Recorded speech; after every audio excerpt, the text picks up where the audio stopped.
Muchísimas gracias y traslado desde la virtualidad el afectuoso y respetuoso saludo a todos y cada uno de los organizadores encabezados por los honorables magistrados del Tribunal Administrativo Tributario, por supuesto también a los expositores y disertantes nacionales como internacionales y a cada uno de los integrantes de este auditorio que forman parte de este magno evento. Expreso ante ustedes mis excusas por no encontrarme presencialmente ante ustedes debido a circunstancias tanto laborales como de otra índole que impiden estar por lo menos en esta tarde con ustedes. Confío poder transmitirles y darles el saludo respetuoso personalmente antes de que finalicen este evento académico. Indudablemente, pues para este servidor representa motivo de gran orgullo y honor poder dirigirme a ustedes en un momento tan trascendental para la jurisdicción contenciosa administrativa.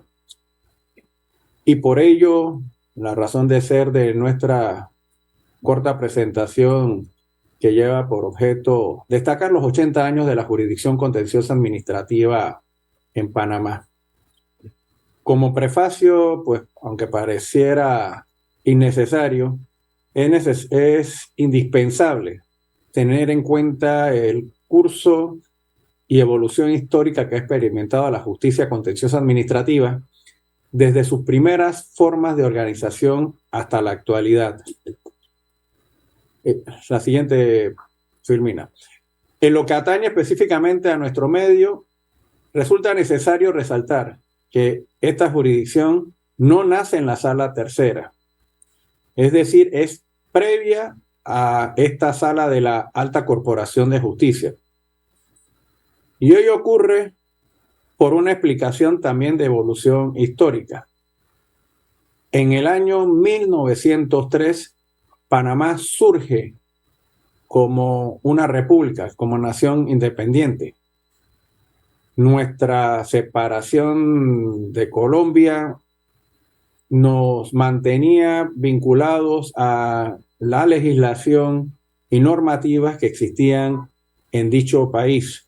Y por tanto, al comenzar esta joven nación, es decir, la República de Panamá, necesitábamos dotarnos de nuestra legislación propia. Repetimos, 1903 se produce la separación de Colombia, aún no contábamos con texto constitucional ni la organización del Estado panameño, hasta que en el año 1904 surge nuestra primera ley de leyes, nuestra Constitución. Por ello, y así podría explicarse, transitamos por los primeros años de vida republicana sin una jurisdicción contenciosa administrativa.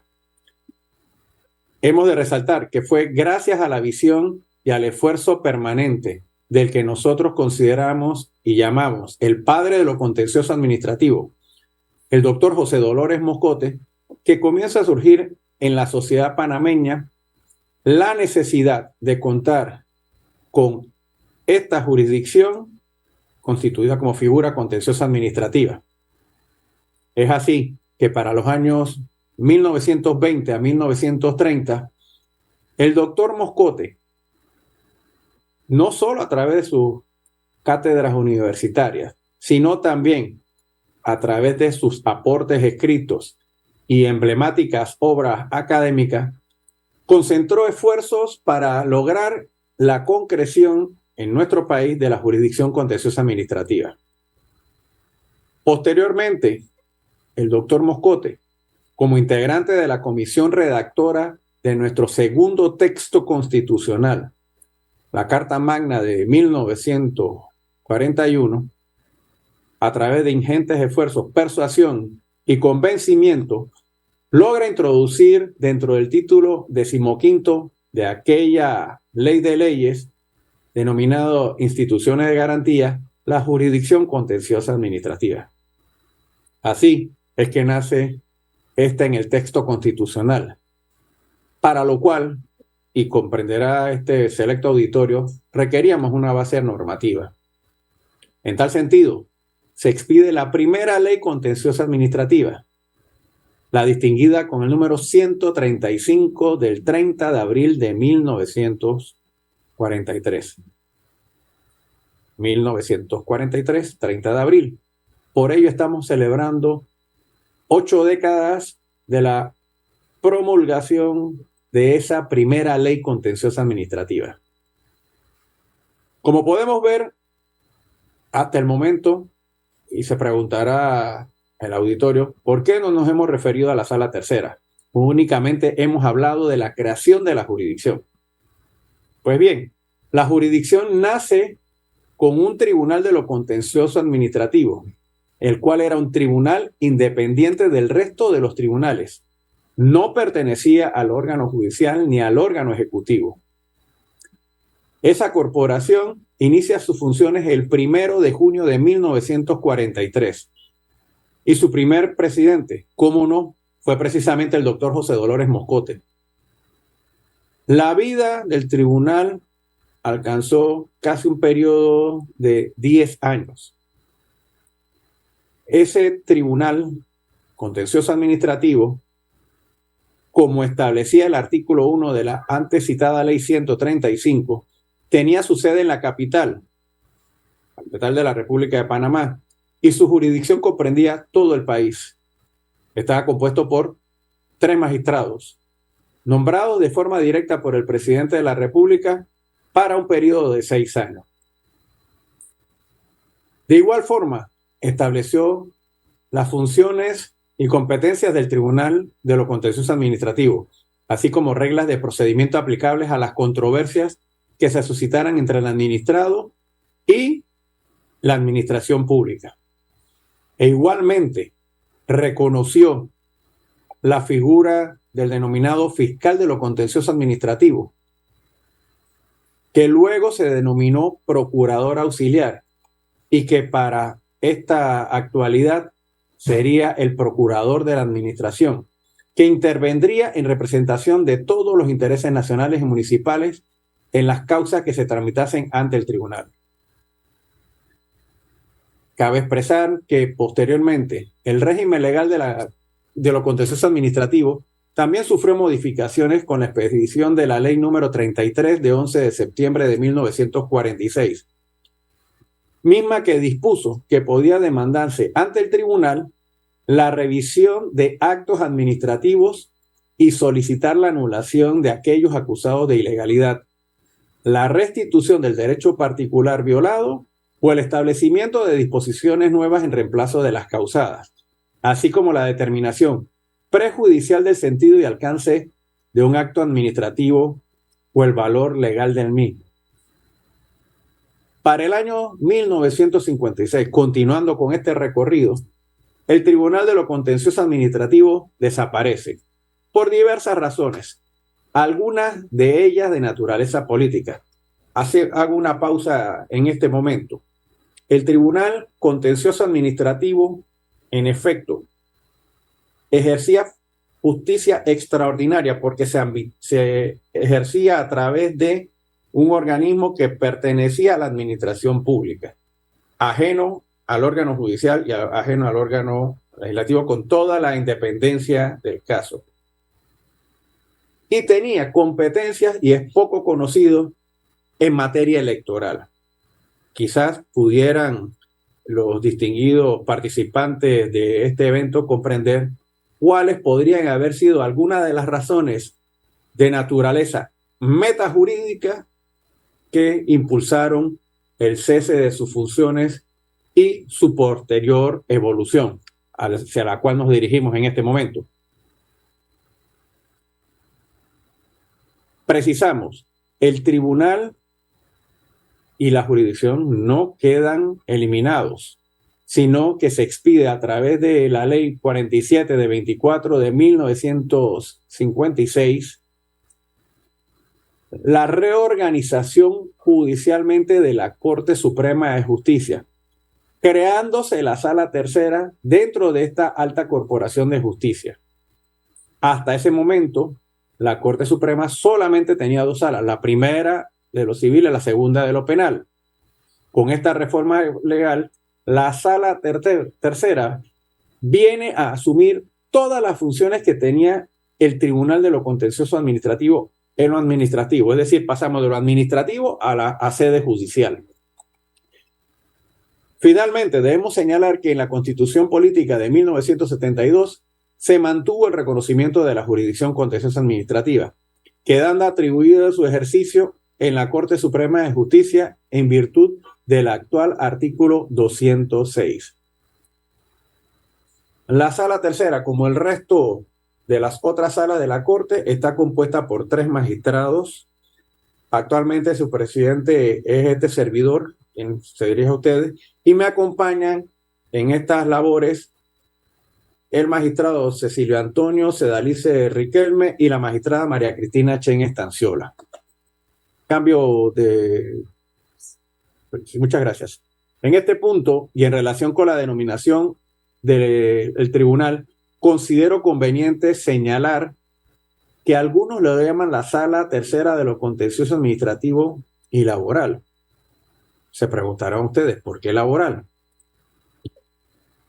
Como hemos expresado, esta corporación nació como la sala tercera de lo contencioso administrativo. No obstante, el Código de Trabajo, al contemplar el recurso denominado casación laboral, dispuso la creación de una Corte de Casación Laboral, misma que tendría competencias para atender dichos recursos extraordinarios. No obstante lo anterior, hasta el presente, esta Corte no ha sido integrada. Existe en el Código de Trabajo y simple y llanamente tendrá que determinarse por producto de las consultas, las valoraciones y las decisiones de todos los sectores del país, en qué momento esa sala mantendrá su especialidad en lo contencioso administrativo y, por supuesto, en la laboral, integrándola tal cual como están conformadas el resto de las salas de la Corte. Nuevamente, preciso, es una decisión que incumbe a todos los sectores activos del país, trabajadores, el sector patronal y, por supuesto, la ciudadanía, auxiliares de la justicia y quienes reclaman acceso a este servicio público de administración de justicia. Ello explica que se convierta entonces la sala tercera de manera transitoria en un tribunal que igualmente atiende la materia laboral, hasta que, como hemos expresado, se pueda conformar la Corte de Casación Laboral. Luego de esta breve cápsula sobre la historia de la jurisdicción contenciosa administrativa, hemos de referir a la función esencial que esta cumple en esta corporación de justicia, así como la labor que realizamos, para lo cual resulta indispensable precisar que hay que examinar el concepto de acto administrativo y el sometimiento de la administración al régimen de derecho. Cambio, por favor. Gracias. En primer término, debe recordarse que el derecho administrativo surge como un derecho autoritario. No obstante, en la actualidad es considerado como aquel que regula el interés subjetivo e interés general. Quizás por razón de ello, algunos autores no se refieren a prerrogativas y privilegios de la administración, sino a potestades y deberes de la misma. Así puede decirse que el derecho administrativo es el derecho constitucional concretado. ¿Qué queremos decir con ello? Efectivamente, el derecho administrativo conlleva poderes y facultades que posee la administración pública y mismas que deben ser tuteladas o controladas o fiscalizadas a través del ejercicio jurisdiccional que cumplimos en labores de la sala tercera de lo contencioso administrativo. Ahora bien, adentrándonos al análisis del control que ejercitamos en la jurisdicción, y específicamente en nuestro medio, la Sala Tercera de la Corte Suprema de Justicia, a fin de examinar la validez legal de los actos administrativos, plantea como indispensable antecedente la necesidad de hacer alusión, aunque sea en forma somera, del mismo concepto de o noción del acto administrativo y los principios que deben gobernar su expedición. Es preciso recordar que el acto administrativo es concebido en la doctrina como aquella declaración o acuerdo de voluntad expedida o celebrada por una autoridad u organismo público con la finalidad de crear, modificar, transmitir o extinguir una relación jurídica que por su contenido y alcance queda sometida al campo del derecho administrativo. El acto administrativo, apreciado desde esta perspectiva de su función, busca concretar o materializar la actuación que desarrolla la administración para dar cumplimiento a la satisfacción de los intereses generales y públicos que le han sido confiados. Una noción fundamental que hay que tener presente en este sentido es que el acto administrativo, por definición, tiene que ajustarse estricta y escrupulosamente a los dictados de la Constitución y la ley. Este principio de legalidad, que es condición sine qua non del quehacer administrativo de las autoridades públicas, está proclamado y sustentado en todos los niveles de nuestro ordenamiento positivo. Este principio, al cual deben ajustarse los actos administrativos y que busca garantizar que la actuación de las autoridades públicas sujete su proceder a un entramado de reglas conocidas y debidamente establecidas, de manera que se conjure todo viso de arbitrariedad, capricho o abuso, incluso desviación de poder en perjuicio de los administrados. Expresado lo anterior, resulta claro que hoy día el acto administrativo tiene que formarse respetando elementos esenciales como los que a continuación detallamos. Competencia, salvo que éste sea delegable o proceda a la sustitución. Objeto, el cual debe ser lícito y físicamente posible. Finalidad, acorde con el ordenamiento jurídico y en ningún momento pueden cubrir otros propósitos públicos o privados distintos de la relación jurídica que se trate. Causa, relacionada con los hechos, antecedentes y el derecho aplicable. Motivación, que debe reflejar el conjunto de factores de hecho y de derecho que fundamentan la decisión. Procedimiento ajustado a los trámites jurídicos exigidos para su emisión. Y por supuesto, forma, que salvo las excepciones contenidas en la ley, debe ser de manera escrita, con la indicación del lugar de expedición, fecha y autoridad que lo emite. Estas anotaciones generales que dejamos sentadas aquí deben ser completadas con la referencia a la denominada presunción de legalidad de los actos administrativos. Esta presunción es una regla que el derecho ha reconocido para facilitar el logro de las finalidades públicas que deben cumplir quienes están como autoridades del Estado. Dado que las disposiciones que adopta la autoridad mediante la expedición de actos administrativos han de estar dirigidos a lograr su cumplimiento obligatorio por parte de sus destinatarios, el derecho en atención a esa autotutela que se reconoce a la administración y que ha conceptuado que una vez expedido el acto, el mismo se considera regular y conforme a la ley. Recordemos eso, la presunción de legalidad conlleva que el acto se considera regular y conforme a derecho, es decir, la ley, mientras no se demuestre lo contrario. Esta presunción también cobija los actos administrativos no es absoluta y admite prueba en contrario. Tiene una presunción juris tantum, es decir, que tiene una naturaleza revisable. Mientras no se acredite que por motivo cautelar, en caso de que la jurisdicción haya decretado medidas en ese sentido, o por decisión judicial definitiva sobre su ilegalidad, el acto seguirá siendo obligatorio.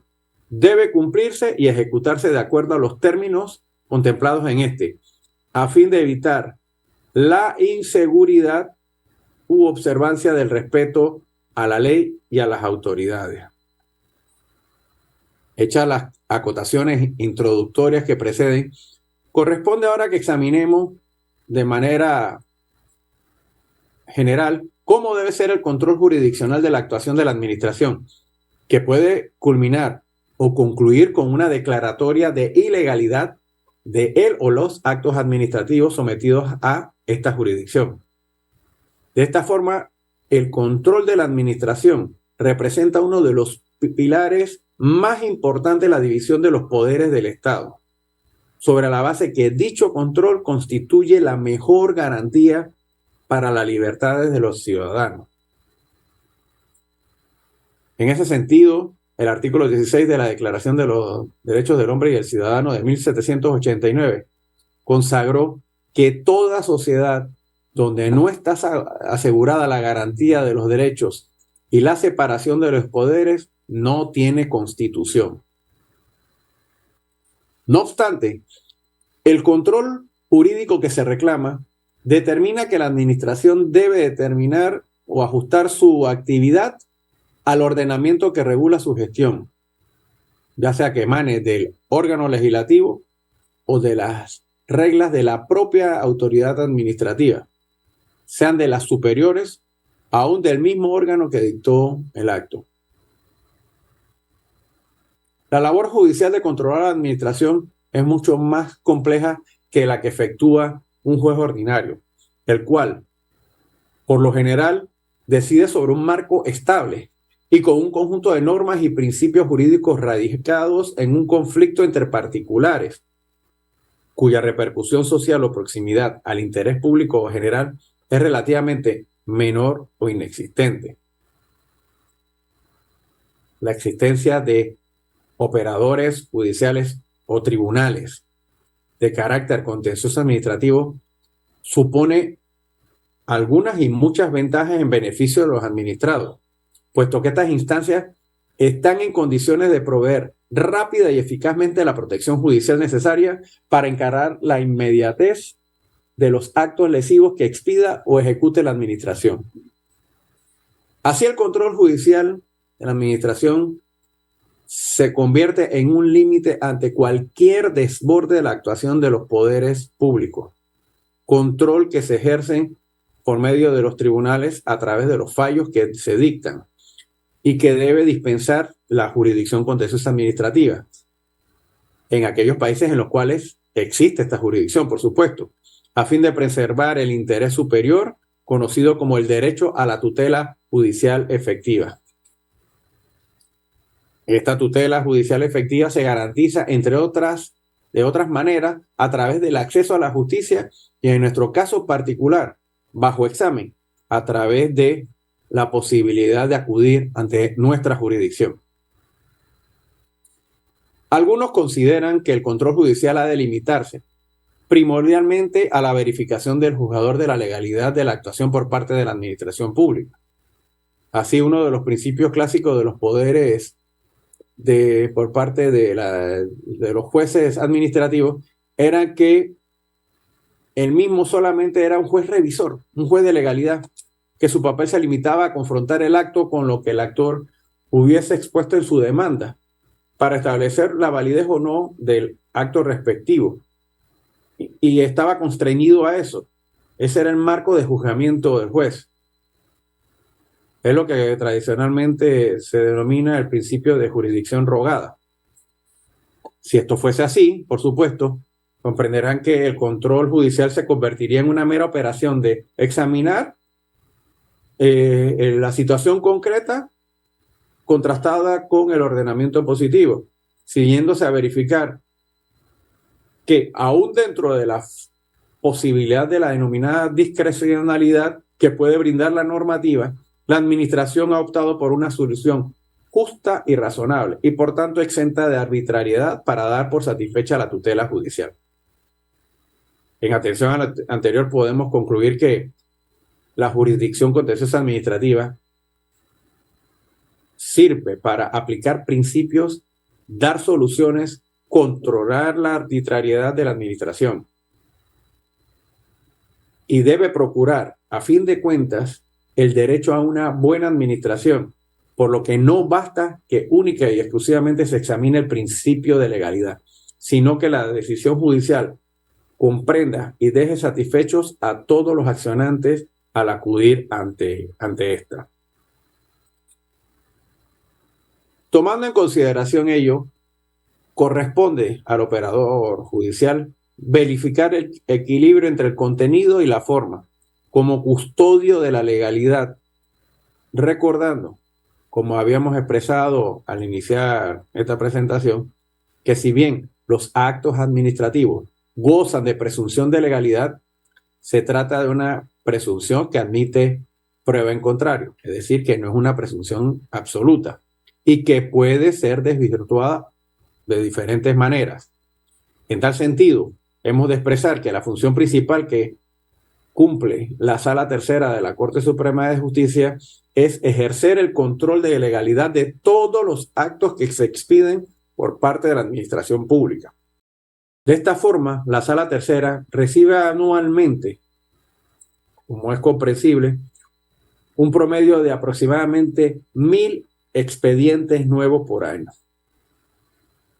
Esa cifra solamente se compara con el volumen de causas que recibe el Pleno de la Corte Suprema de Justicia y es superior al resto que reciben el resto de las salas que integran esta alta corporación de justicia. Enfatizamos, hemos de tener presente que ese promedio aproximado de 1.000 expedientes que ingresan anualmente al tribunal son repartidos entre los 3 magistrados que integran la Sala Tercera. 3 magistrados en lo que se ha denominado jurisdicción y que la jurisdicción solamente está concebida para un tribunal concentrado, que es la Sala Tercera con sede en Panamá y que ve todas las causas a nivel nacional. Por eso, muchas veces, entre colegas y quienes han formado parte de la sala, decimos que esta es la sala de las salas y la sala popular porque toda aspiración, todo anhelo y toda inquietud como reclamo en sociedad definitivamente pasa por el tamiz de la Sala Tercera de lo Contencioso Administrativo de la Corte Suprema de Justicia. ¿Qué causas son las de conocimiento más frecuentes ante la sala? El grueso de los negocios de esta corporación son las causas contenciosas administrativas propiamente tales. Sin embargo, este tribunal, como indicáramos anteriormente, tiene alrededor de 18 tipos de acciones, recursos y procesos que conoce, los cuales podrían agruparse en 5 grandes grupos de negocios. Naturalmente, pues los contenciosos administrativos, los temas de jurisdicción o procesos por cobro coactivo, los de casación laboral, las materias relacionadas con la autoridad del canal y por último las impugnaciones e incidencias de liquidadores de entidades bancarias, de empresas, de seguros o de casas de valores. Hasta podría añadir las multas que imponen diferentes instituciones descentralizadas por razón de incumplimiento de algunos de los administrados a las normas que los regulan, en materia de financieras, en materia de protección al consumidor, en fin. Incluso vemos hasta justicia comunitaria. De este grupo de 5 tipos de causas, las acciones contenciosas administrativas representan alrededor del 75% de los asuntos de conocimiento de la Sala Tercera. Y dentro de esto, principalmente las acciones de plena jurisdicción y de nulidad. Siguiente, por favor. Siguiente, por favor. Muchas gracias. ¿Cómo se reparten los asuntos de la sala tercera? Hasta el año 2020, la sala tercera se basaba para llevar adelante los repartos de los procesos en lo establecido en el artículo 102 del Código Judicial. Esa norma determinaba que debían efectuarse repartos 3 veces por semana, como mínimo, y de manera urgente, si era necesario un reparto adicional cuando llegasen causas que fueran de urgente conocimiento. Cabe indicar que la sala tercera cumplía esa norma a cabalidad, llevando a cabo los repartos los miércoles, lunes, miércoles y viernes. En los estrados de la Secretaría se colocaban o se fijaban los listados de los expedientes debidamente repartidos, y los mismos también eran igualmente elevados al portal institucional del órgano judicial. A partir del 2 de marzo del 2020, ¿quién lo iba a pensar? Sin imaginar los efectos que produciría un microorganismo llamado COVID-19. La sala tercera, como pionera, se adelantó a los grandes desafíos que vinieron con posterioridad para el sistema público de administración de justicia y concretó el reparto electrónico que reemplazaba el método vigente en el artículo 102 del Código Judicial. En ese sentido, la Ley 75 de 18 de diciembre de 2015, que regula el sistema automatizado de gestión judicial y el expediente electrónico como componentes operativos de la plataforma informática adoptada por el órgano judicial, contempla que los repartos son instantáneos e inmediatos a través del Registro Único de Entrada RUE. Y dichos repartos son equitativos y aleatorios por materia. Precisamos y enfatizamos que a través de esta herramienta tecnológica cualquier ciudadano puede tener conocimiento de dichos repartos e incluso del último trámite dentro de un expediente judicial mediante el sistema de consulta pública y utilizando un usuario y contraseña general creados para la sala tercera. Si bien es cierto, la sala aún no ha implementado, no ha llevado, no ha podido concretar el desarrollo del expediente judicial electrónico, esta corporación, es decir, la sala, utiliza ciertos módulos de aplicación informática del SAC, Sistema Automatizado de Gestión Judicial, como lo son el tarjetario electrónico, el reparto electrónico y la publicación digital de todos los edictos, los cuales se siguen publicando igualmente en los estrados del tribunal. Hago una pausa aquí para mayor comprensión. La ley que regula lo contencioso administrativo determinó que todo el procedimiento debía ser escritural, de manera que comprenderá la audiencia por qué solamente podemos hasta este momento, con las reglas vigentes y con algunas modificaciones que se han producido posteriormente a 1943 y 1946, algunas herramientas tecnológicas que auxilian la labor que desarrollamos dentro de la sala. Conocidos los tipos de competencias a los que nos hemos referido de la sala tercera, así como el sistema de reparto de estas, podríamos destacar algunos aspectos relevantes de la Ley 135 del 43.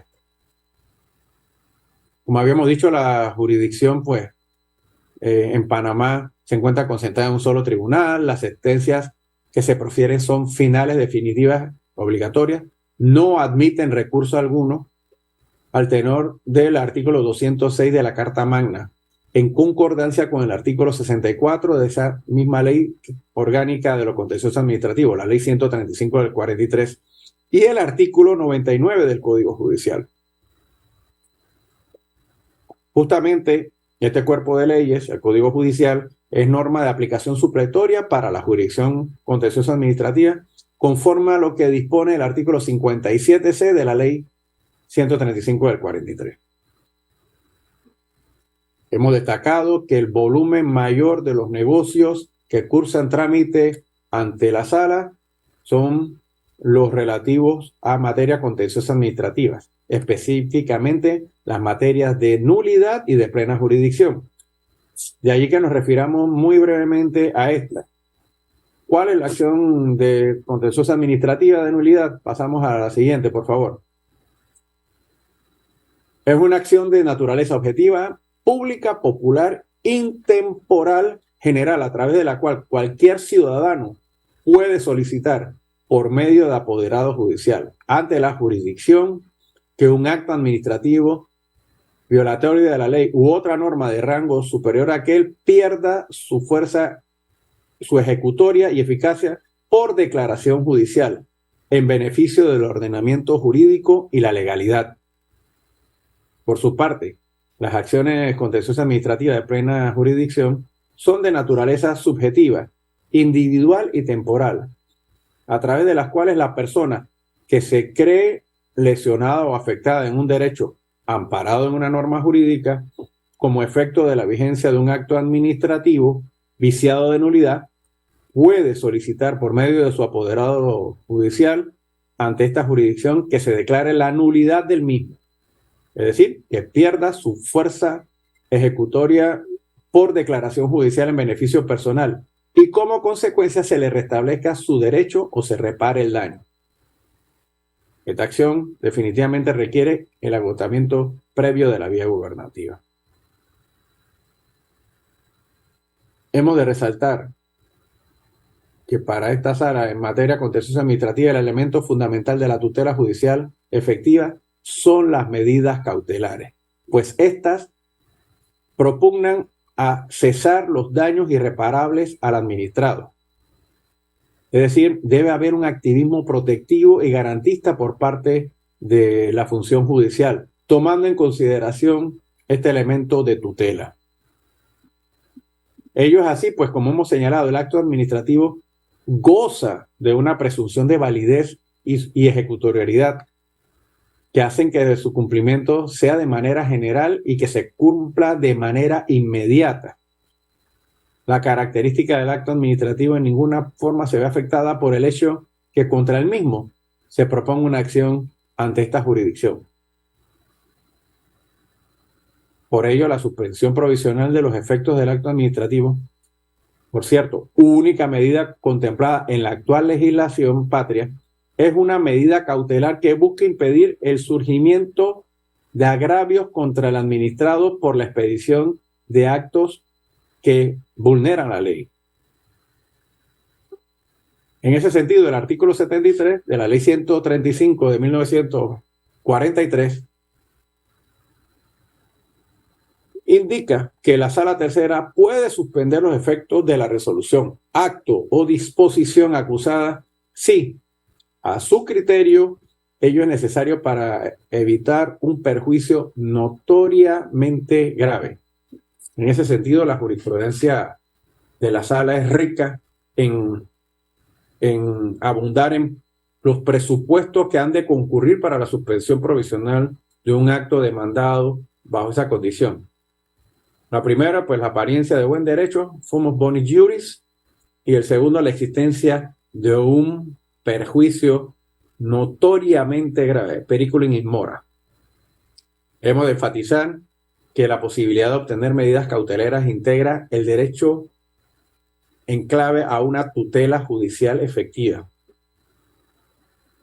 Y por tanto, hemos de concluir efectivamente que las actuaciones de los servidores judiciales no se encuentran en principio inmunes o indemnes a control judicial.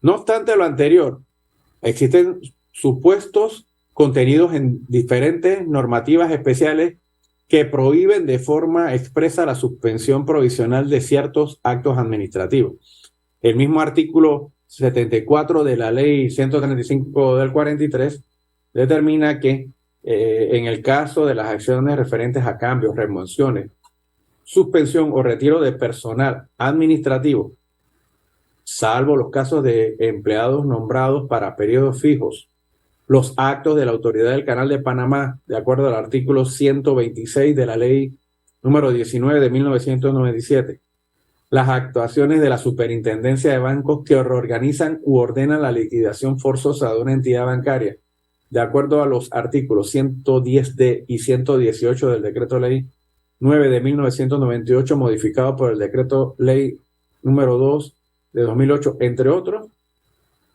no podrían llevarse a cabo o practicarse. Es decir, la medida cautelar.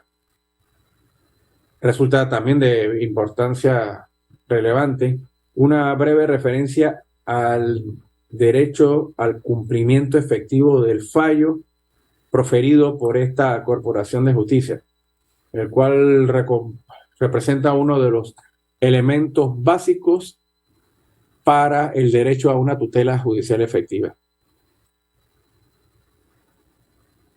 En ese sentido, dependiendo del tipo de vicio que se presente, el juzgador contencioso administrativo, en nuestro caso la Sala Tercera de la Corte Suprema de Justicia, puede extender los efectos de su decisión en el tiempo hacia el pasado, pues no existe ninguna disposición que se lo impida. Y tomando en consideración el contenido del artículo tantas veces mencionado, 206 de nuestra Carta Magna, que dispone que la jurisdicción contenciosa administrativa podrá restablecer el derecho particular violado, y el propio artículo 43 de la Ley 135 del 43, que consagra que si se solicita el restablecimiento de un derecho, se deberán indicar las prestaciones que se presenten, ya se trate de indemnizaciones o reforma del acto demandado o del hecho u operación administrativa que causa la demanda. Conocido pues este pantallazo sobre todo lo que ha sido el recorrido histórico del surgimiento, desarrollo y avance de la jurisdicción, además de los actos y acciones que efectivamente son de conocimiento de la sala, y tratando de circunscribirme también al tiempo, he de decir que es indispensable resaltar que en el plano legislativo se han adoptado diversos cambios que han incidido en los contenciosos administrativos. Como recordarán, pues con la aprobación de la ley número 19 de 9 de julio del 91, se consagró el proceso contencioso administrativo de protección de derechos humanos. Posteriormente, y que es herramienta que se utiliza por todas las instituciones descentralizadas, la ley 38 de 31 de julio de 2000 sobre procedimiento administrativo en general. La siguiente, por favor. Sí. También con la expedición de la ley 22 de 27 de junio de 2006, que regula la contratación pública y otras materias similares, al igual que aquella que justamente le dio vida al Tribunal Administrativo Tributario, anfitrión de este evento, igual que al Tribunal de Administración de Contrataciones Públicas, el Tribunal de la Función Pública, que todavía está por integrarse, entre otros, definitivamente tienen mucha incidencia en el devenir de la actuación de la Sala Tercera. Siguiente, por favor.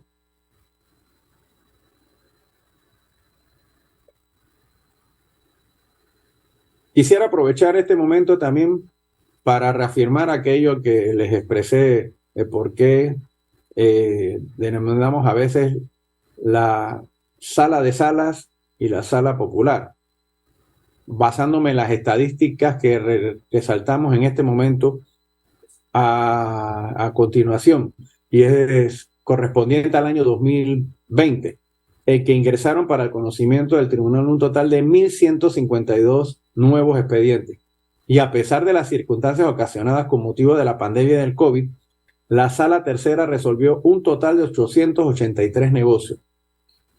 Por otro lado, al año próximo pasado, el 2022, ingresaron un total de 889 nuevas causas.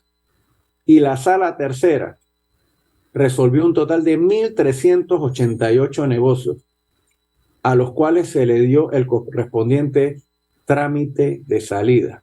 Una noticia alentadora y que también nos impulsa a desarrollar todavía con mayor responsabilidad y compromiso las actuaciones como las que se están desarrollando en este año para tratar de mantener ese mismo ritmo con el apoyo insustituible de quienes integran la sala y todos los cuerpos de apoyo, al igual que la Secretaría de la Sala Tercera de lo Contencioso Administrativo.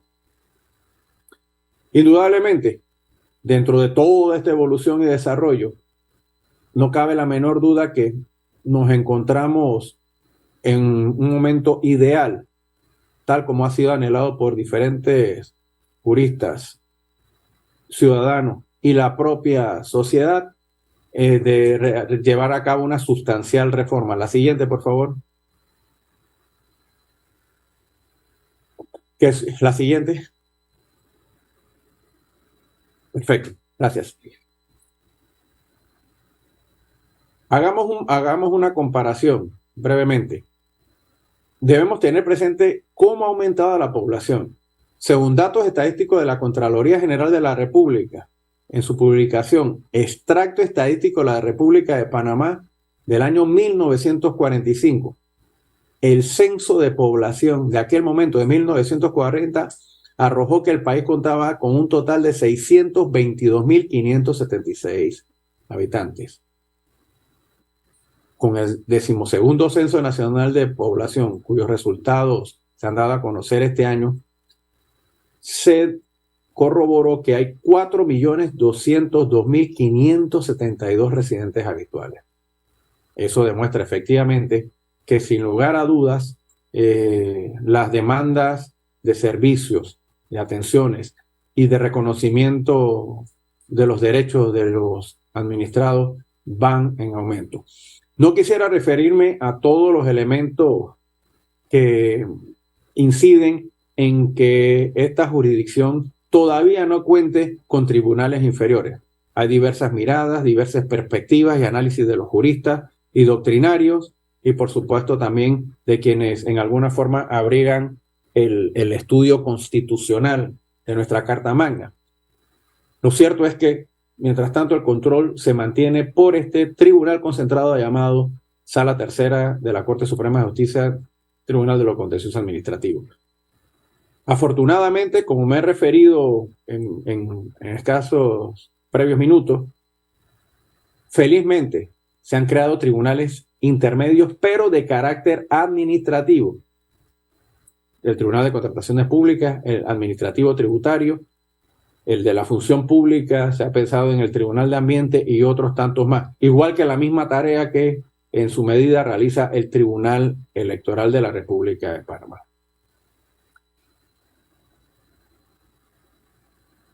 Y en efecto, ha llegado un momento ideal para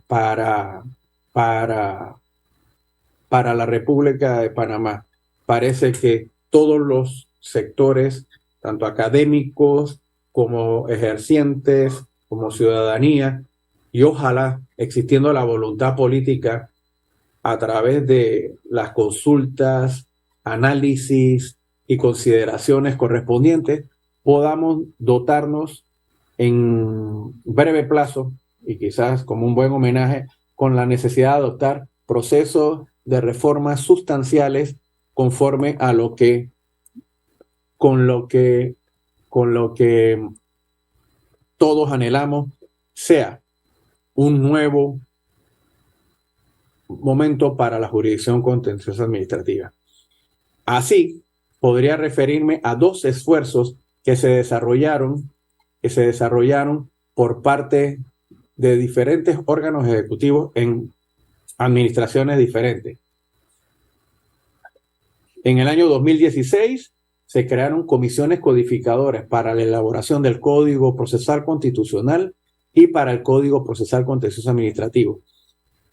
Posteriormente se produjo una extensión en el tiempo de trabajo de estas comisiones y se entregó finalmente el trabajo al Pacto de Estado por la Justicia, quien estaba llamado, y en efecto cumplió, de hacer una ponderación del mismo y presentarlo a la consideración del órgano ejecutivo. Hemos de decir que solamente el Código Procesal Constitucional en ese mismo año fue presentado a la consideración del órgano legislativo. El esfuerzo realizado por distinguidos colegas, algunos que ya se encuentran en la eternidad y cuyo trabajo siempre rememoraremos, definitivamente quedó como un trabajo de Estado a la consideración de la academia y de los estudiosos del derecho contencioso administrativo. Sin embargo, en este año de los 80 años se retoma esa iniciativa de reforma legislativa y se profiere el decreto 120 de 4 de mayo del 2023, con el cual se crea la Comisión Codificadora para la elaboración del Código Procesal Contencioso Administrativo, cuya labor culminó con la presentación del anteproyecto de Código Procesal Contencioso Administrativo el pasado mes de agosto. Y en el mes de octubre, es decir, el 8 de octubre aproximadamente, se entregó también a la consideración del órgano ejecutivo, quien se encuentra en este momento en su valoración y examen para posteriormente, así confiamos y anhelamos, pueda ser presentada a la Asamblea Nacional. Podría destacar algunos de los elementos que contiene este código, pero invitaría a su lectura, pues está disponible tanto en el portal del órgano judicial como en el portal de la Procuraduría de la Administración. En el caso de la Procuraduría, en el link de la Comisión de Estado por la Justicia. También hay una publicación que ha hecho el Procurador de la Administración y que ha puesto a disposición de la ciudadanía. ¿Qué busca fundamentalmente este código? Tener como estelar y la tutela efectiva del ciudadano que acude ante nuestra jurisdicción. Se reducen los plazos para la presentación, se amplían los plazos para la presentación de las demandas con pretensiones subjetivas de 2 meses a 4 meses. Simplificación de las demandas y procesos, suprimiendo formalidades, eso sí, pues ha sido motivo reiterativo la ausencia de la presentación de la copia autenticada de los actos acusados y por tanto imposible conocer el fondo de la causa por parte de la Sala Tercera. Se establece con precisión la duración de cada una de las fases del proceso y un término para saneamiento en caso de ser necesario. Algo trascendental y que es una sujeción a quienes integramos a la sala. Se establece el plazo para dictar sentencias por parte de los ponentes, que se fija en 6 meses, desde que el negocio haya entrado al despacho del magistrado sustanciador. Se reconoce expresamente el impacto de los instrumentos internacionales de protección de derechos humanos en los procesos contenciosos administrativos. Reafirmamos transparencia y publicidad.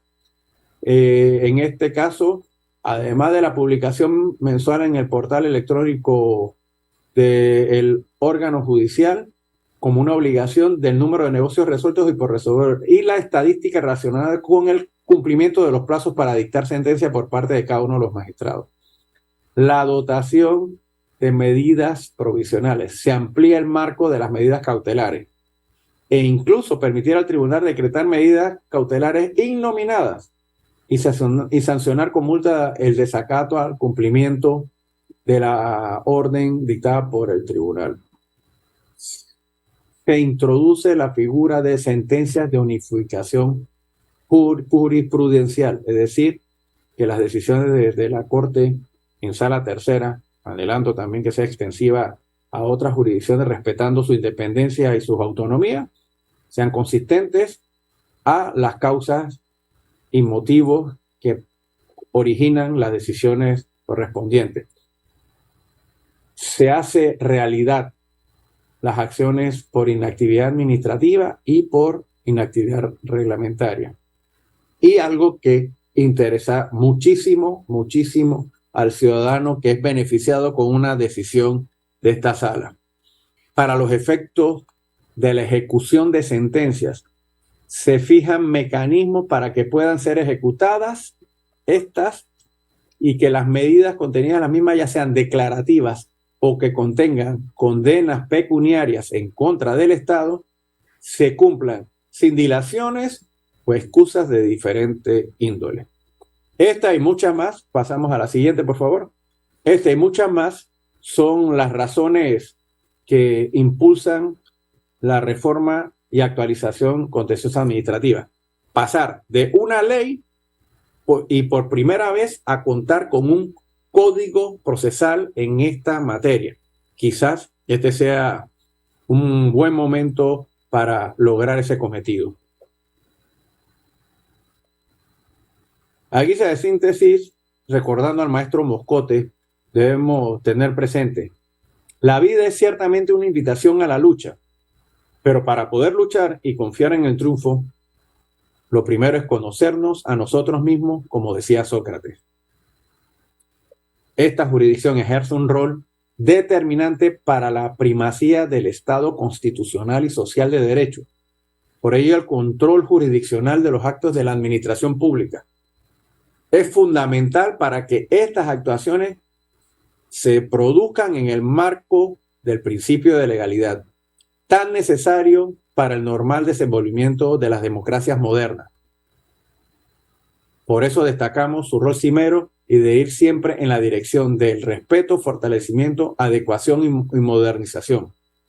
Nos toca a todos como administrador y como administración y como administrados mantener vigentes sus postulados y siempre favorecer su mejor desenvolvimiento, lo que sin duda permitirá la consideración de un Estado garante de los derechos y deberes de las personas naturales y jurídicas y con ellos la paz social.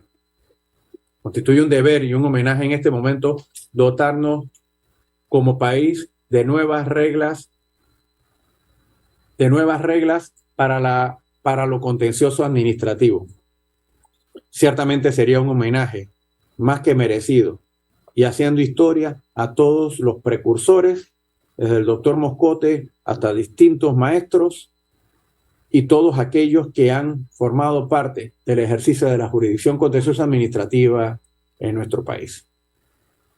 Sin duda, todos estamos comprometidos en que ello pueda convertirse en realidad. Fortalecer la administración de justicia es una tarea permanente. Muchísimas gracias.